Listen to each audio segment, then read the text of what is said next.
Hello बच्चों, आज हम जानेंगे सिंपल इंटरेस्ट से रिलेटेड कुछ सिंपल सी प्रॉब्लम के बारे में। बच्चों यहाँ पर हमारे पास क्वेश्चन है, in how many years will a sum of ₹300 gives in interest of ₹45 at 500। बच्चों देखने में तो क्वेश्चन ऐसा लगता है पता नहीं क्या करना है इसमें, लेकिन कुछ भी नहीं है इस क्वेश्चन में। क्यों? क्योंकि यहाँ पर हमें दी गई है कुछ फिगर्स, उनको हम क्या करेंगे, यहाँ पर लिख लेंगे और उसके बाद हम देखेंगे कि भाई हमसे पूछा क्या गया है। तो यहाँ पर हम अगर ध्यान से देखें तो हमें पूछा गया है इन हाउ मेनी ईयर्स, यानी टाइम पूछा गया है कि भाई कितना टाइम लगेगा तुमको ये काम करने में। अब काम करना क्या है ये देख लें। In how many years will a sum of ₹300, यानी एक फिगर दी गई है, एक अमाउंट दिया गया है जो कि हमारा फर्स्ट अमाउंट है। तो यानी कि प्रिंसिपल दिया गया है P इज इक्वल टू ₹300, ये दे दिया है हमें। इसके बाद गिव्स एन इंटरेस्ट ऑफ ₹45, तो हमें इंटरेस्ट दी गई है सिंपल इंटरेस्ट, जिसको हम कहते हैं, तो सिंपल इंटरेस्ट हमको दी गई है और वो है ₹45, तो ये हमको दे दिया गया है। फिर है एट 5%, तो ये जो परसेंट है ये क्या है, रेट है, रेट परसेंट है। तो आर हमें पता है कि आर जो है वो 5% है। बस हमें ये तीन चीजें दी गई हैं, P दिया गया है, I दिया गया है और R दिया गया है, और हमसे पूछा क्या गया है, T पूछा गया है। तो बच्चों लास्ट वीडियोस में क्योंकि हम जान चुके हैं कि हमारे पास होती है एक फार्मूला कि यदि हमको सिंपल इंटरेस्ट फाइंड आउट करनी है तो हम क्या करते हैं, सिंपल लिख देते हैं PRT/100।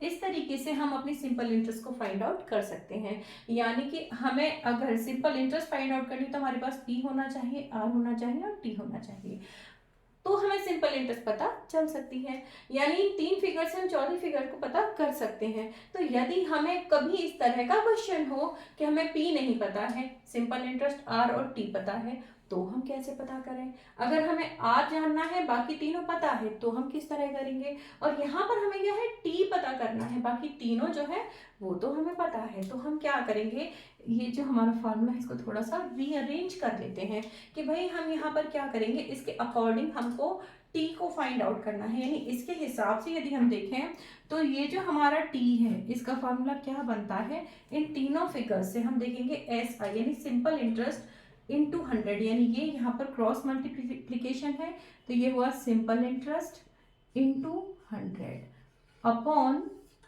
PR, P into R कर दीजिए या PR कर दीजिए एक ही बार, तो बस मिल जाता है हमको एक सिंपल सा फॉर्मूला कि यदि हमको कभी भी टाइम पता करना है और हमें दिया गया है इंटरेस्ट, प्रिंसिपल और रेट ऑफ इंटरेस्ट, तो हम क्या करेंगे, हम इन तीनों फिगर्स को इस फार्मूले में रखेंगे और मिल जाएगा हमें हमारा फाइनल आंसर। यानी हम बता सकते हैं कि कितने समय में, कितने वर्षों में, कितने ईयर्स में जो भी हमारी मनी है वो इस रेट परसेंट के हिसाब से और इतना इंटरेस्ट दे देगी, ये हमें फाइंड आउट हो जाएगा। तो हम क्या करेंगे, हम यहाँ सिंपल इंटरेस्ट की वैल्यू रखेंगे, ये है आपका ₹45, वो आपने रख दिया, इंटू 100 आपको करना है, जो आपने कर दिया। इसके बाद P है आपका ₹300, ये यहाँ रख लेते हैं, इंटू R यानी कि 5।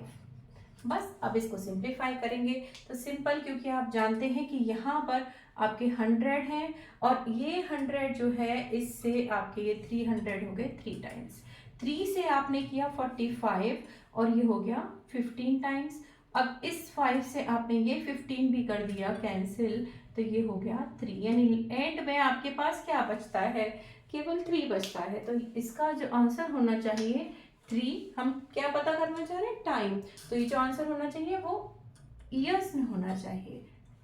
ओके, तो हम ये बता सकते हैं कि 3 ईयर्स के बाद में जो हमारी मनी है वो इस रेट परसेंट से, यानी ₹300 यदि हमें दिए गए हों, 5% की रेट परसेंट हो, तो हम बता सकते हैं कि 3 ईयर्स में रुपीज़ हमको 45 मिल जाएंगे इंटरेस्ट के तौर पर। यानी बैंक जो है वो हमको 45 रुपीज़ एक्स्ट्रा दे देगी अगर हमने 300 रुपीज़ बैंक में जमा किए, 5% की रेट परसेंट है, तो 3 ईयर्स लगेंगे भाई 45 रुपीज़ हमको एक्स्ट्रा मिलने में। तो यही होना चाहिए हमारा फाइनल आंसर।